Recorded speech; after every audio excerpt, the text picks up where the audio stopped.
বন্ধুরা, আজকে একটি নতুন গল্প নিয়ে আপনাদের মাঝে এসেছি।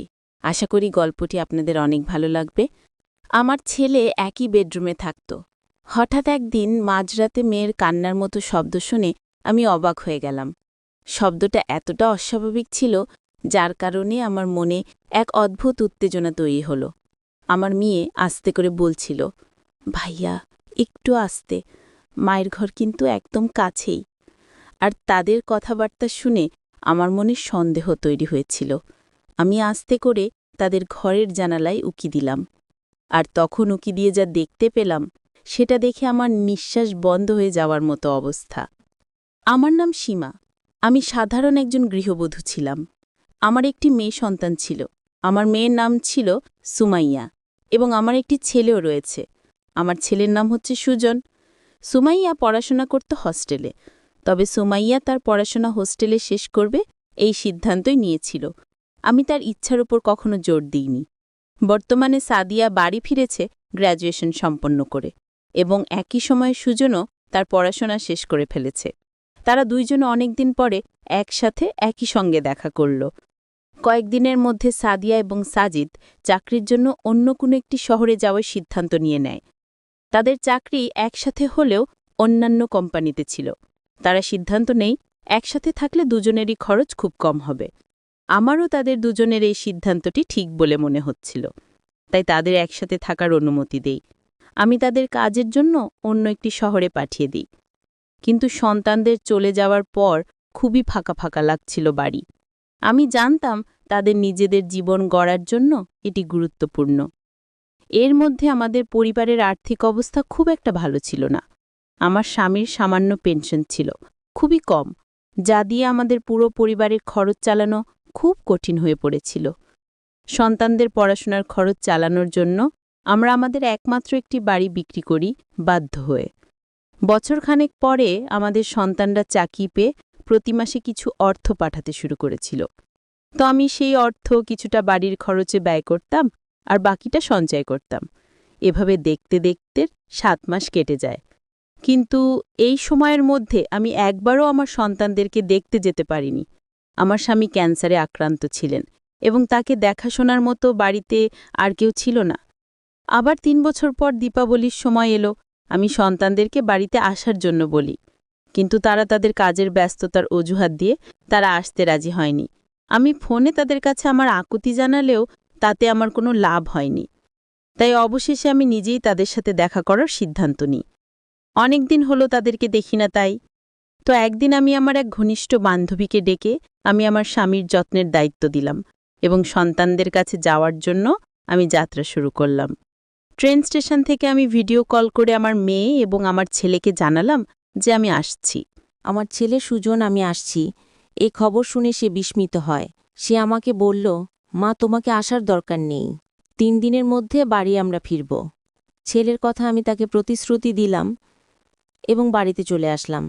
তারপর 3 দিন পর খুব সকালে প্রথম ট্রেনে আমার সন্তানরা বাড়ি ফিরে এলো। তাদের দেখে আমার চোখে পানি চলে এলো। আমি তাদের দুজনকেই বুকে জড়িয়ে ধরলাম। আমার মনে হলো এটাই আমার জীবনের সবচেয়ে সুখ মুহূর্ত।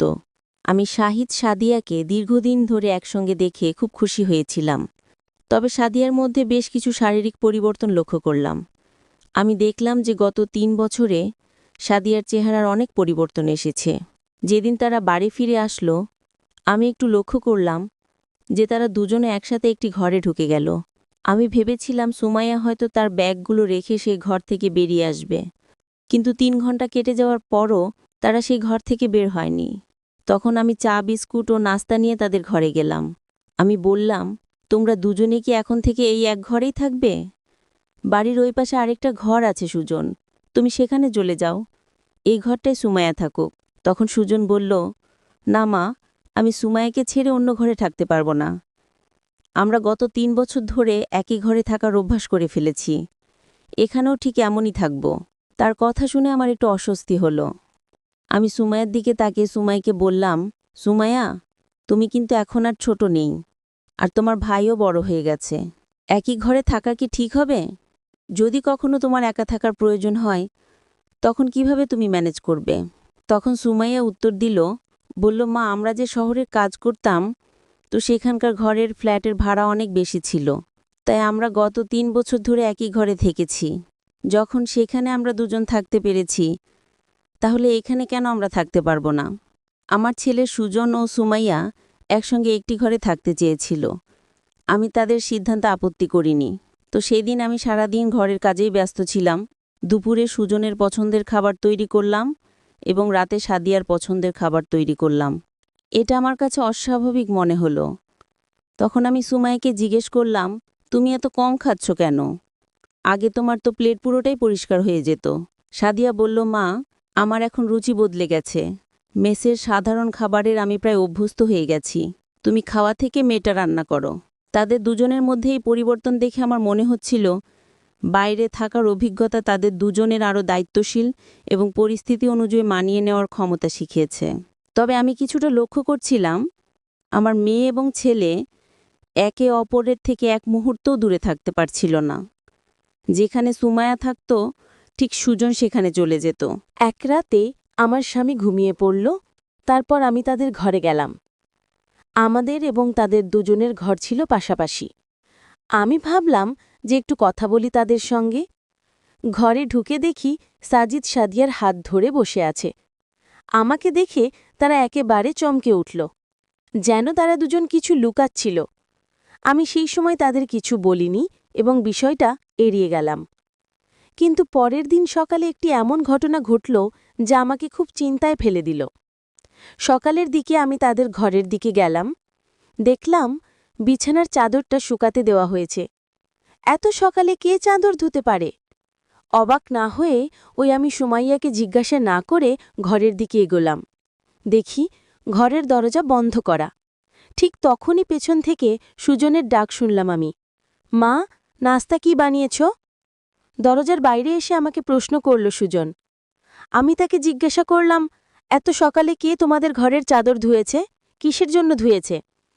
আমার প্রশ্ন শুনে একটু অস্বস্তিতে পড়ল সুজন। সুজনের চোখ বারবার সুমাইয়ার দিকে যাচ্ছিল।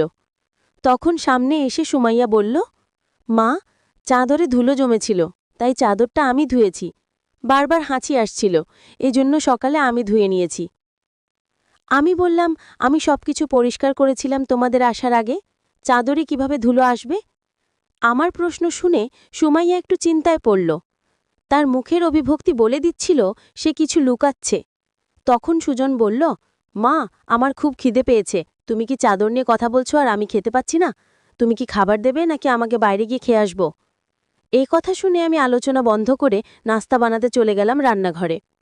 পরে কাজের ব্যস্ততার কারণে বিষয়টা ভুলে গেলাম। কিছুদিন ধরে লক্ষ্য করছিলাম আমার মেয়ে এবং ছেলের আচরণে বেশি পরিবর্তন এসেছে। সাদিয়া আগে আমার সঙ্গে অনেক গল্প করত। এখন বেশিরভাগ সময় নিজের ঘরে থাকে। সে আমার সামনে থাকতেই চায় না। সন্ধ্যায় খাবার খাওয়ার সময় সাদিয়া হঠাৎ শরীর খারাপ হয়ে গেল। খাওয়ার শুরু করতে করতে সে থালার দিকে তাকিয়ে রইল এবং কিছুক্ষণের মধ্যেই বমি ভাব শুরু হলো। দ্রুত বাথরুমের দিকে ছুটল আর সাজিদও তার পেছনে পেছনে চলে গেল। আমি চমকে গেলাম। বুঝতে পারছিলাম না যে হঠাৎ কি হলো। আমিও বাথরুমের কাছে চলে গেলাম। তখন সুজন সুমাইয়াকে কাঁধে হাত দিয়ে বাইরে নিয়ে আসছিল। সুজনের সুমাইয়াকে ধরে রাখার ভঙ্গি আমার কাছে কিছুটা অস্বাভাবিক লাগছিল। তার এক হাত ছিল সুমাইয়ার কাঁধের এবং আরেকটি ছিল তার কোমরে। এটি দেখে আমার মনে একটি অদ্ভুত অনুভূতি হল। তারা এমন আচরণ কেন করছে? আমার মনে বিভিন্ন প্রশ্নে ভরে যেতে থাকল। আমার মন তখনও অস্থির ছিল। তবে কিছু বললাম না সুমাইয়াকে আরাম করে থাকতে দেওয়ার জন্য। আমি নিজেই তার পাশে গিয়ে তাকে হাত ধরে ঘরে নিয়ে এলাম। তারপর আমি তাকে এক গ্লাস পানি দিলাম এবং জিজ্ঞাসা করলাম, তোমার হঠাৎ কেন এমন বমি ভাব হলো? খাওয়ার শুরুর আগেই তো বমি লাগছে আমার। সুজন প্রশ্নের উত্তর দিল, সুমাইয়া ঘরে বসে তেল সশলা দেওয়া চিপস খেয়েছে, তাই এখন তার এমন লাগছে। সাদিয়া সাজিদের কথায় সমর্থন করে বলল, হ্যাঁ মা, আমি চিপস খেয়েছি, এখন থেকে আমি আর এমন করব না। আমি জিজ্ঞাসা করলাম, এখন কেমন লাগছে? একটু খেয়ে নাও, তারপর তুমি বিশ্রাম করো। সুমাইয়া বলল, মা, আমি অনেক চিপস খেয়ে ফেলেছি এতক্ষণে, এখন আর খেতে ইচ্ছে করছে না। আমি ঘুমোতে যাচ্ছি, তোমরা এখন খেয়ে নাও। এটা বলেই সাদিয়া তাদের ঘরে চলে গেল। তার না খেয়ে ঘুমাতে যাওয়াটা আমাকে বেশ অস্বস্তিতে ফেলল। তাই রাতের খাবার শেষে আমি সুমাইয়ার জন্য এক গ্লাস দুধ নিয়ে গেলাম। রাত তখন প্রায় 12টা। দেখলাম তারা দুজনে ঘরের দরজা বন্ধ করে দিয়েছে। আমি দরজায় টোকা দিতেই দরজা খুলল সুজন। ঘরের ভেতরে তাকিয়ে দেখি যে সুমাইয়া ঘুমিয়ে আছে এবং সুজন তখনও জেগে আছে। সুমাইয়াকে গভীর ঘুমে দেখে তাকে আর ডাকলাম না। আমি দুধ রেখে আমি ফিরে আসতে চাইছিলাম, কিন্তু বেরোনোর সময় আমার শাড়ির আঁচল দরজার খুঁটিতে আটকে গেল। যখন সেটা খুলতে চেষ্টা করছিলাম আমি, তখন ভেতর থেকে সুমাইয়ার গলার শব্দ পেলাম। সে সুজনকে বলছিল, ভাইয়া, মা কি চলে গেল? সুমাইয়া কথায় বোঝা গেল সে ঘুমানোর ভান করছিল। এই কথা শুনে আমি আবার দরজায় নক করলাম। সুজন দরজা খুলে জিজ্ঞাসা করল, মা, আবার কি হলো? আমি সোজা জিজ্ঞাসা করলাম, কি চলছে তোমাদের মধ্যে? সুমাইয়া কেন ভান করছিল ঘুমানোর? সুমাইয়া তখন উঠল এবং বলল, মা, আমি ভেবেছিলাম তুমি কিছু খাওয়ার জন্য নিয়ে এসেছ। আমি তো খেতে চাইনি, তাই ঘুমানোর ভান করছিলাম। তাদের এমন আচরণে আমার সন্দেহ আরও বেশি বাড়ল। আমি সুজনকে বললাম, আজ রাত তুমি তোমার বাবার সঙ্গে আমাদের ঘরে শুয়ে পড়ো, আমি সুমাইয়ার সঙ্গে থাকব। এই কথা শুনে সুজন বলল, মা, আমি এই ঘর ছেড়ে কোথাও যেতে পারবো না। আর সুমাইয়াও বলল, মা, আমি ভাইয়ের সঙ্গেই থাকব, ও না থাকলে আমার ঘুম আসে না। ওরা দুজনেই আমার কথা কিছুতেই শুনতে চাইছিল না। অবশেষে আমি বললাম, ঠিক আছে, তোমরা একই ঘরে থাকতে পারো, তবে আজ থেকে দরজা বন্ধ করবে না। ওরা আমার কথা মেনে নিল বাধ্য হয়ে। পরের দিন সকালে আমার বড় দিদি বাড়ি এলেন। তার আগমনে সবাই খুশি হয়ে গেল। দিদি বললেন, আমি বিশেষ করে তোমাদের সঙ্গে সময় কাটাতে এসেছি। কথাবার্তার মাঝে দিদি সুমাইয়ার বিয়ের কথা তুললেন এবং তিনি বললেন, আমাদের সুমাইয়া এখন বিয়ের উপযুক্ত হয়ে গেছে। আমার বড় দিদি বললেন, সুমাইয়া এখন বড় হয়ে গেছে, ওর বিয়ের কথা এখন ভাবা উচিত। কথা বলার মাঝে তিনি নিজের সঙ্গে আনা কয়েকজন ছেলের ছবি বের করলেন। দিদি সুমাইয়াকে যখন ছবিগুলো দিলেন, তখন সুজন তাড়াতাড়ি ছবিগুলো নিজের হাতে নিয়ে নিল। তারপরে গল্পটি এ পর্যন্তই। বন্ধুরা, এই গল্পটি আপনাদের কেমন লাগলো? যদি এই গল্পটা আপনাদের ভালো লেগে থাকে, অবশ্যই আমাদের এই ভিডিওটিতে একটি লাইক দিয়ে আমাদের চ্যানেলটি সাবস্ক্রাইব করবেন।